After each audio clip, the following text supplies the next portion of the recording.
Channel को subscribe करने के लिए लाल बटन को दबाएं और नए नए गानों को सबसे पहले सुनने के लिए घंटी को दबाएं। जब लड़की के विदाई होला तो लड़की के जाके माई अपना लड़की के समझावे ली कि ससुरा में केंग तारा रहे के चाही।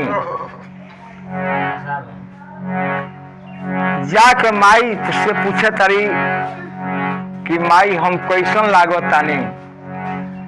माई कहली जे बेटी हम कौना चीज से तारा सिंगार के उपमा दी, लेकिन हमरा बुझाता कि दूज के चांद ऐसन तार सिंगार बा।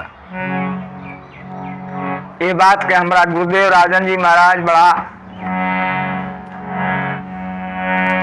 भजन के रचना कैले बानी। वहां के एक कला के हमनियों का एगो शिष्य मान के ढुओ तनी सन जी।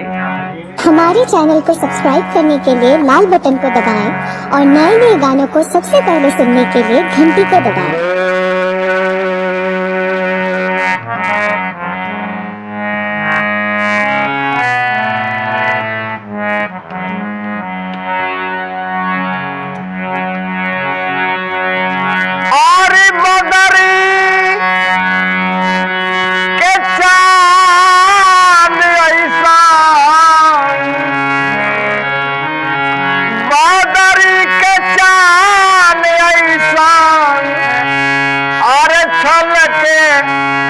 अजोरिया जैसे सुरार बेटी ओढ़ के चुनरिया, बदरी के चांद ऐसन, बदरी के चांद ऐसन के अजोरिया जैसे सुरार बेटी ओढ़ के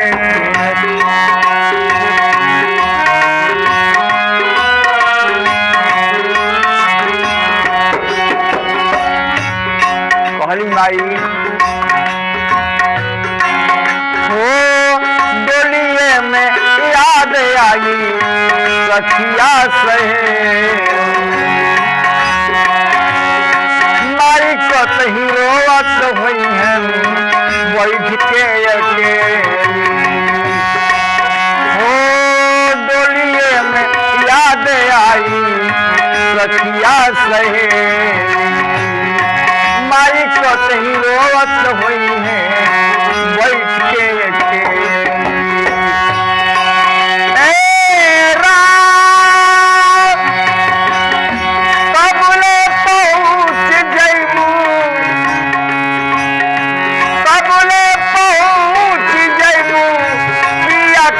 नजरिया जैसे सुरार बेटी ओढ़ के चुनरिया, जैसे सुरार बेटी ओढ़ के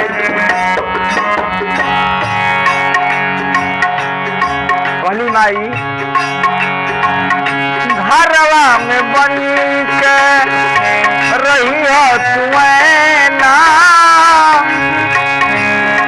देखलो पर तर से फिर से देखे खातिर नैना।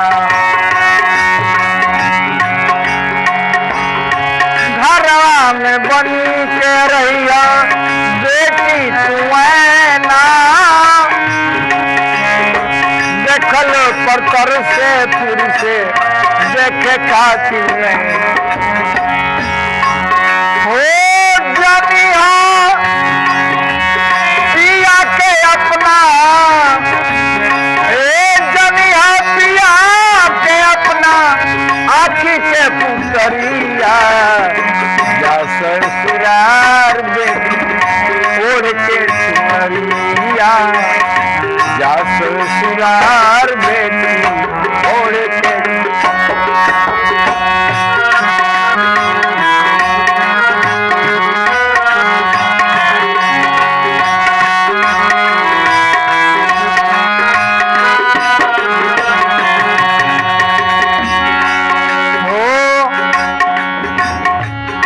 माई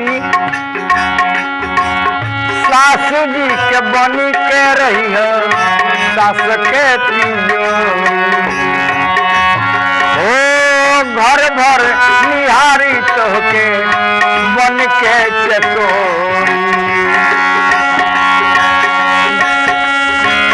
सासू जी के बन के रही है सास के तिजोरी।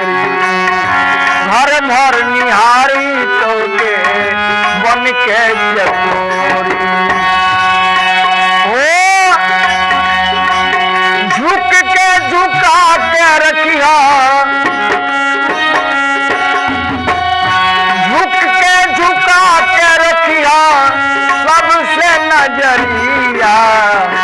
जा ससुराल बेटी ओढ़ के चुनरिया। जा ससुराल बेटी ओढ़ के चुनरिया। ओ बदरी के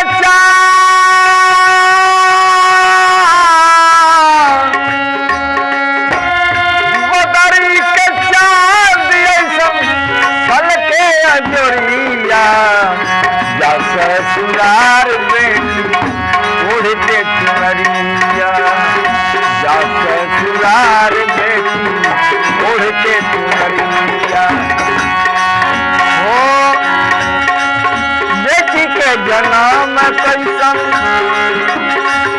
रचलन विधाता। कहीं बोआता धान कहीं रोपाता। बेटी के जन्म कैसन रचलन विधाता। कहीं बोआता धान कहीं रोपाता। हो रात भर में हो गईली, रात भर में हो गईली सुहागिन बहुरिया। जा ससुराल बेटी ओढ़ के चुनरिया। जा ससुराल बेटी ओढ़ के चुनरिया। बदरी के चाँद ऐसन, बदरी के चाँद ऐसन छलके अजोरिया। जा ससुराल बेटी ओढ़ के चुनरिया।